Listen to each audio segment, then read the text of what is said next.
ஒரு கார்ட்டூன் கதாபாத்திரம் கிட்டத்தட்ட பேசவே மாட்டான்.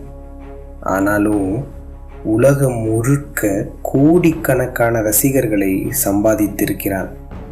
அவனை பார்த்தாலே சிரிப்பு வரும்.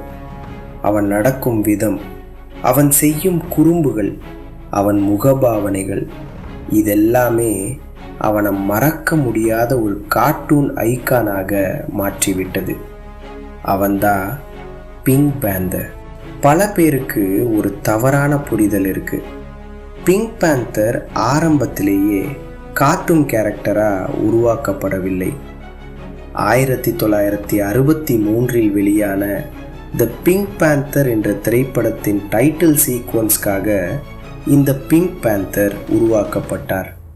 அந்த சில நிமிட அனிமேஷன் ரசிகர்களுக்கு அவ்வளவு பிடித்து போனது.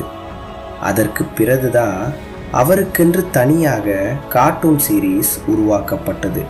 பிங்க் பேந்தருக்கு ஒரு தனித்துவம் இருக்கு.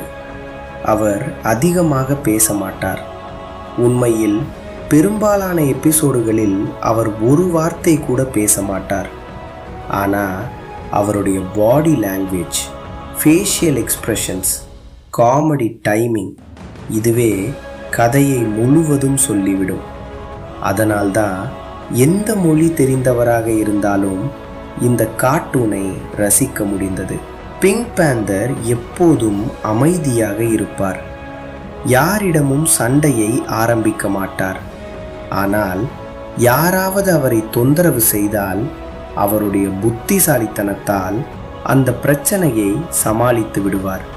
அவருக்கு சூப்பர் பவர் எதுவும் கிடையாது.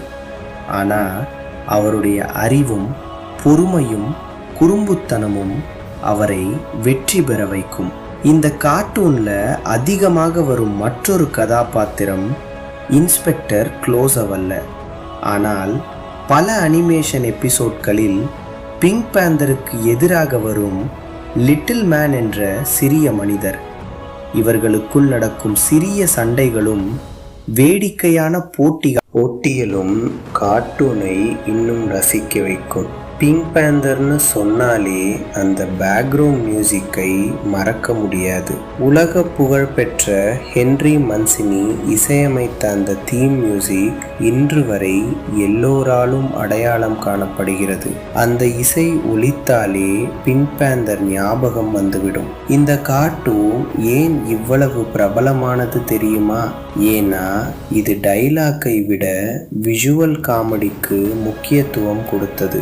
சிறிய குழந்தைகள் முதல் பெரியவர்கள் வரை மொழி தெரியாவிட்டாலும் பார்த்தவுடனே சிரிக்க வைக்கும். அதுதான் இதன் மிகப்பெரிய பலம். பல ஆண்டுகளாக pink panther TV series, short films, comics, games, பொம்மைகள் என்று பல வடிவங்களில் ரசிகர்களை மகிழ்வித்து வருகிறார். இன்றும் உலகின் மிகவும் அடையாளம் காணப்படும் கார்ட்டூன் கேரக்டர்ஸில் ஒருவராக இருக்கிறார். பிங்க் பேந்தர் நமக்கு சொல்லும் ஒரு விஷயம், எல்லா பிரச்சனைகளையும் சண்டையால் தீர்க்க வேண்டிய அவசியம் இல்லை. சில நேரங்களில் அமைதி, புத்திசாலித்தனம் மற்றும் நகைச்சுவை அதிக சக்தி வாய்ந்த ஆயுதங்கள். உங்களுக்கு பிங்க் பேந்தர்ல பிடித்த எபிசோட் எது?